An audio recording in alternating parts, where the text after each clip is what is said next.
주간 잘 보내셨습니까? 왜 웃어? 네. 기분이 안 좋아요. 여기 잠깐. 네. 감사합니다.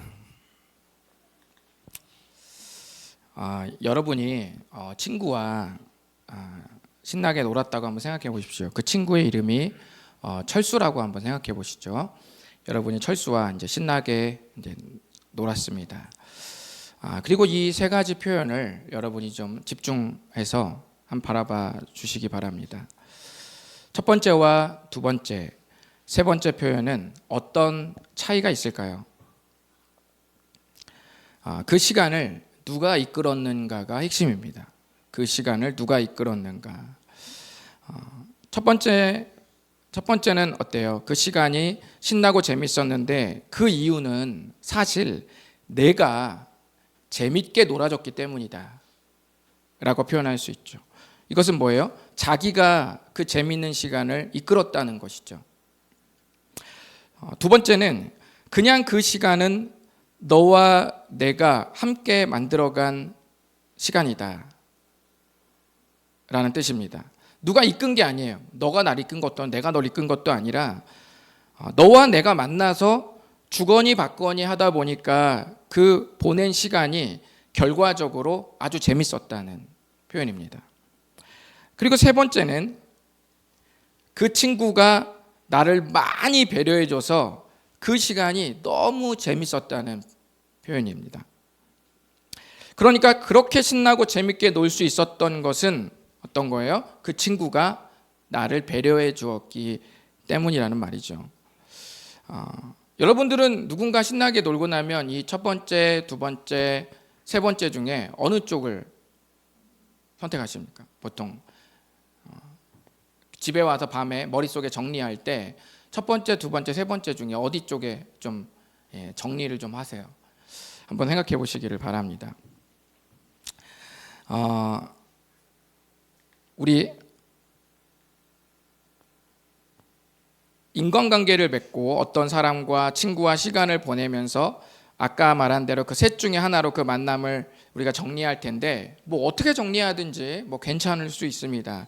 자, 그렇다면 이런 표현을 신앙으로 한번 가져와 보겠습니다. 교회에서 신앙생활을 하시는 분들의 신앙으로 가져와 보죠. 첫 번째는 뭡니까? 내가 예수님을 영광스럽게 해드렸다고 생각한다면 이런 표현은 뭡니까? 예수님의 이름을 영광스럽게 해드리는 삶을 누가 이끈 거예요? 내가 이끈 거죠. 내가 이끈 거야. 그때 내가 그렇게 해서 주님이 빛난 거고, 그때 내가 그 돈 써서 주님이 빛난 거고, 그때 내가 여기 나와서 내가 빛난 거고, 그때 내가 분위기 메이커해서 주님이 빛난 거고, 그렇게 되는 것이겠죠. 그러면 두 번째는 뭡니까? 두 번째는 내가 열심히 했지만 사실은 예수님이 나라는 작은 운동장을 위대하게 사용하셔서 영광스럽게 되셨다는 말입니다. 첫 번째와 두 번째 차이 혹시 아세요? 이해하시겠죠? 오늘 근데 제가 보니까 새로운 친구가 있네요. 우리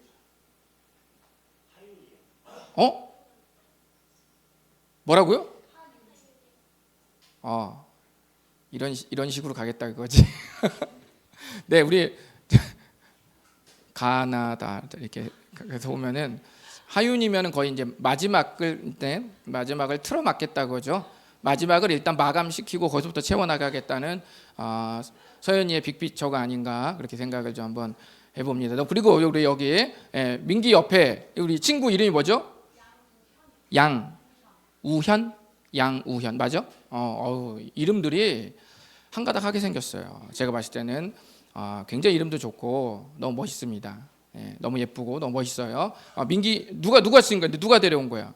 민기는 어떤 그 공식으로 데려올 거야? 여기는 가나다 순으로 데려올 건데 너는 어떻게 데려올 거야?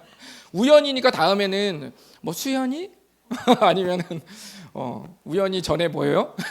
어쨌든 너무 예쁘죠. 근데 사실 우리가 어른들이 오면은 환영을 많이 해줬는데 친구들이 오면 슬쩍 지나간 적이 제가 생각해보면 종종 있는 것 같아요. 근데 우리 친구들도 한 영혼이고 우리 어른들도 한 영혼이고, 그렇죠? 모든 사람이 똑같죠. 너무너무 귀하고 너무 감사합니다. 우리 박수로 한번 환영하겠습니다. 네, 너무 예뻐요. 네, 네, 계속 오세요. 네, 잠 안 오고 그러면 계속 오세요. 그리고 감사합니다. 여러분, 첫 번째와 두 번째 말씀 어때요? 어떤 의미인지 아시겠죠? 첫 번째는 내가 예수님을 영광스럽게 해드렸다. 두 번째는 예수님이 나를 통해 영광스럽게 되셨다. 우리는 보통 이렇게 될 수가 있습니다. 네, 네, 그렇군요. 네. 네, 이런 표현은 어때요? 나는 통로만 되었을 뿐이고, 두 번째 같은 표현은 나는 통로만 되었을 뿐이고 오직 주님이 영광스럽게 되신 것이죠.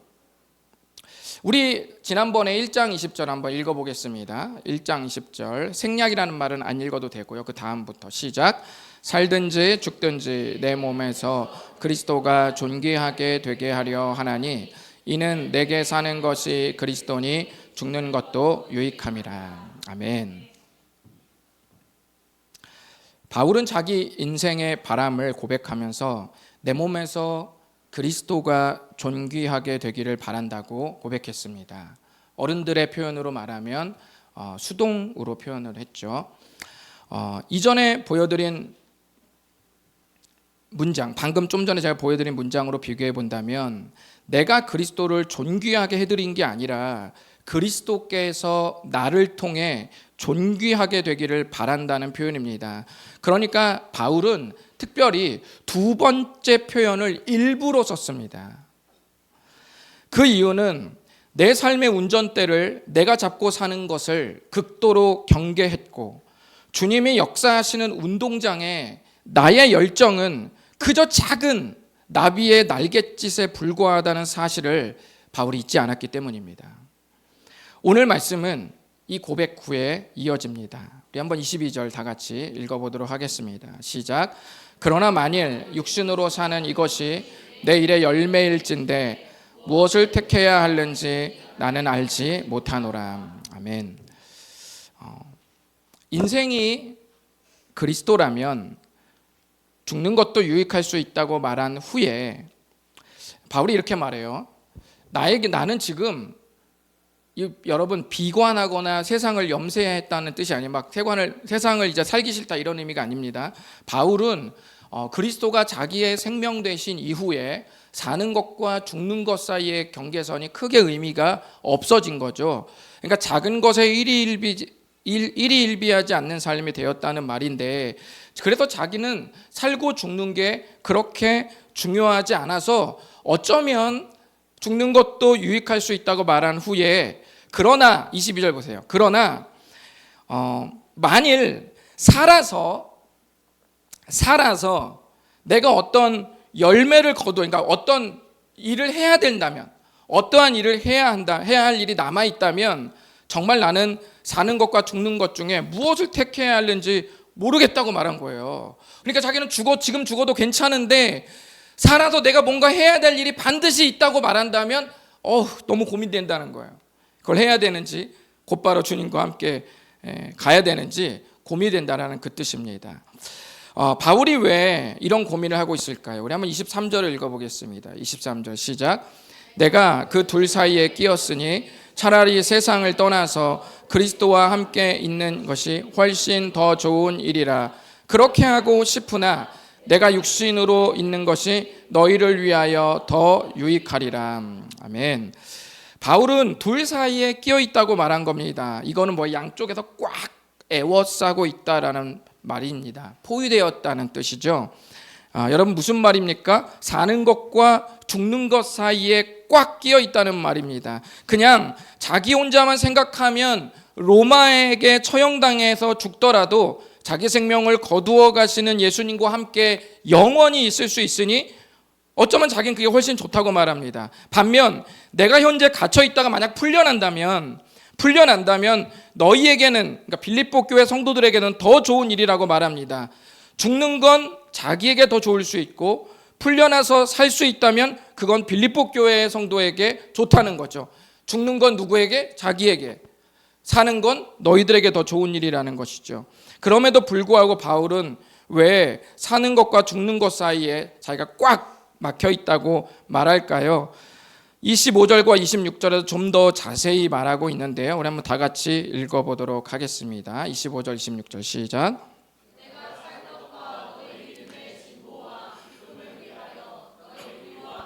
거할 이것을 확실히 아노니 내가 다시 너희와 같이 있으므로 그리스도 예수 안에서 너희 자랑이 나로 말미암아 풍성하게 하려 함이라. 아멘. 정리하면 바울은 아마도 자기가 살아날 수 있을 것이라고 생각한 것 같아요. 그러니까 이 지금 로마의 감옥에 갇혀 있거든요, 바울이. 그런데 처형당할 수 있는 위기도 있지만 자기가 기도하면서 주님이 이 감옥에서 풀려나게 해주실 거라는 생각을 하게 된 것 같아요.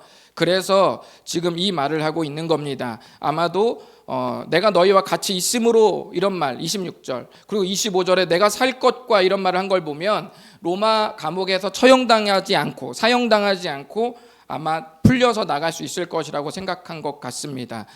그래서 자기가 다시 풀려나면 빌립보 교회 성도와 함께 머물러서 그들의 믿음을 자라나게 하고 그들을 기쁘게 해서 그들이 예수님 때문에 자랑하는 삶이 풍성해질 것을 알기 때문에 둘 사이에 끼어 있다라고 말한 겁니다. 이해되세요?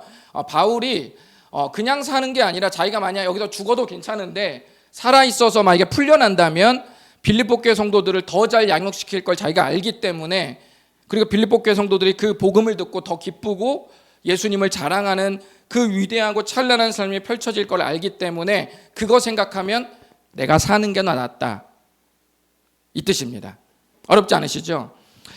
결론적으로 바울은 나 혼자만을 위해서 생각하면 주님과 영원히 함께 지내는 게 좋지만 그러니까 죽어도 괜찮다는 거죠.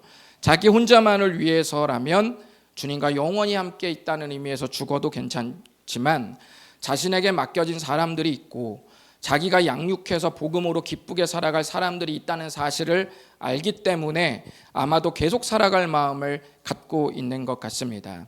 바울은 나를 위해서는 내가 살아야 하고 너를 위해서는 어때요?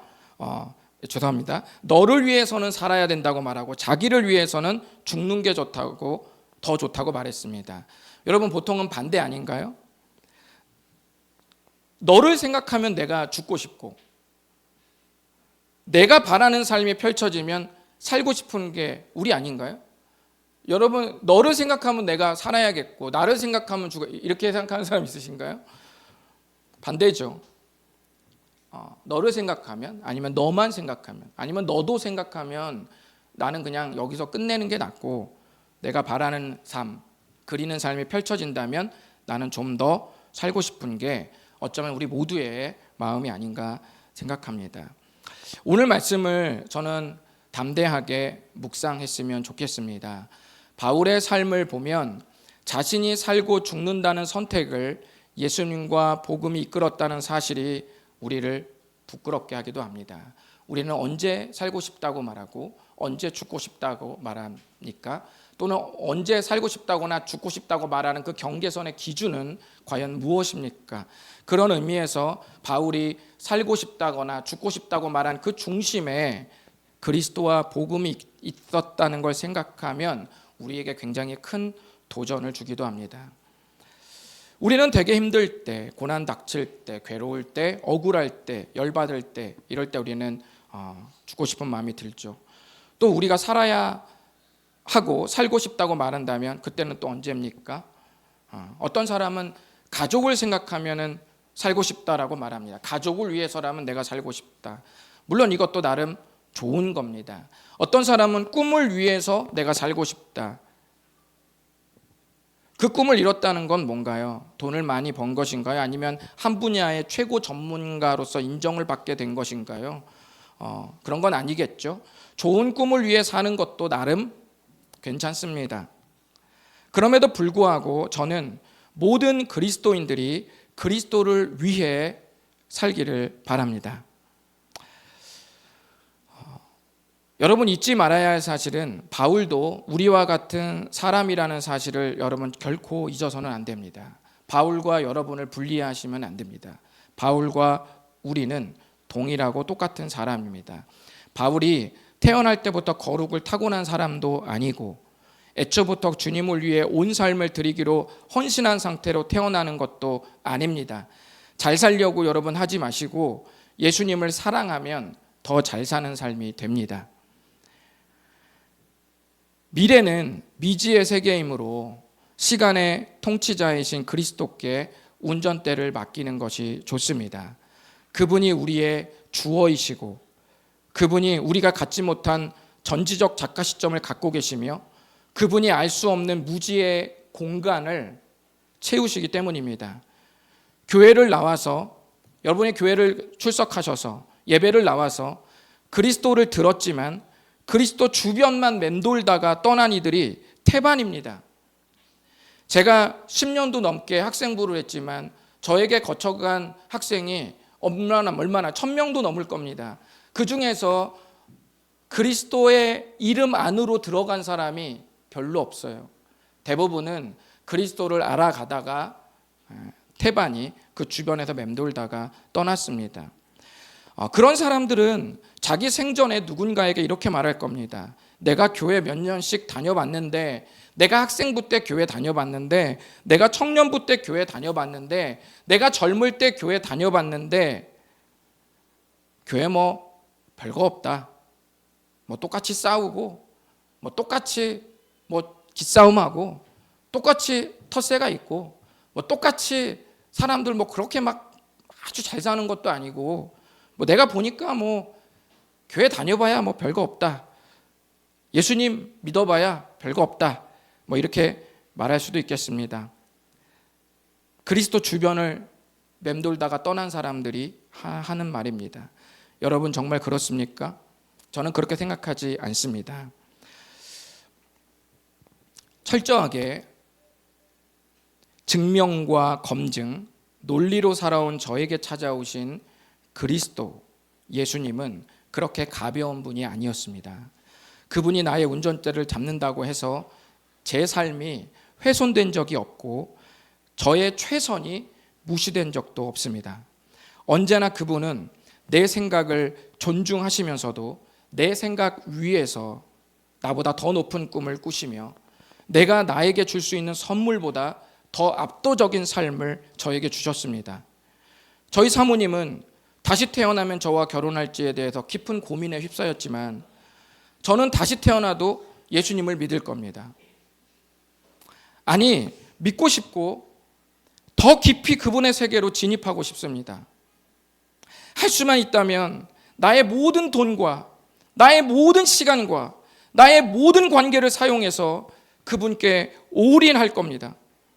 주님께 드리는 예배는 나의 여러 스케줄 중에 가장 중요한 스케줄이 아니라 유일한 스케줄로 만들 겁니다. 한때 미지근하게 드렸던 나의 예배 흔적을 지워버리고 원유경 목사님이 말씀하신 것처럼 타는 듯한 목마름으로 그분을 갈망하고 싶습니다. 그리스도께서 나의 주인이 되지 않은 푸른 초장은 오히려 사망의 음침한 골짜기와 같으며 그리스도께서 나의 주인 된 삶은 사망의 음침한 골짜기라도 푸른 초장이 될 것입니다. 교회는 그리스도의 몸이고 그리스도는 교회의 머리십니다. 이 시간 예배를 드리고 있는 구원받은 모든 그리스도인은 만왕의 왕이며 온 우주의 통치자이시고 이 땅에 존재하는 모든 악한 것들의 정복자에게 고개를 숙이고 마땅히 예를 갖추는 삶을 사시며 한평생 살다가 언젠가 그 주님을 맞이할 수 있기를 예수 그리스도의 이름으로 축복합니다. 기도하겠습니다. 이 시간에 우리 찬양팀의 반주에 맞춰서 우리 함께 기도했으면 좋겠습니다. 우리 김민구 전사님이 찬양 같이 불러주시고요.